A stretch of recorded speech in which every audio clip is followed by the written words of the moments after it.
En fait, souvent, on a ce truc maintenant, ce schéma un peu sur Pokémon où, des fois, en tant que vendeur, j'ai eu la sensation que c'était donnant-donnant. Tu vois, sur toutes les précommandes de la Candy, j'avais rajouté des petits boosters. J'ai peut-être, sans vous mentir, une personne sur 5 qui m'a envoyé un petit message pour me dire merci, mais j'étais content. Mais j'aurais bien aimé que plus de personnes me disent. Je le faisais pas pour être remercié, mais chaque fois qu'on l'a fait, ça m'a touché.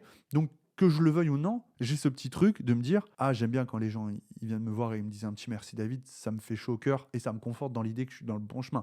Et aujourd'hui, bah, les gens, ils vont plus trop.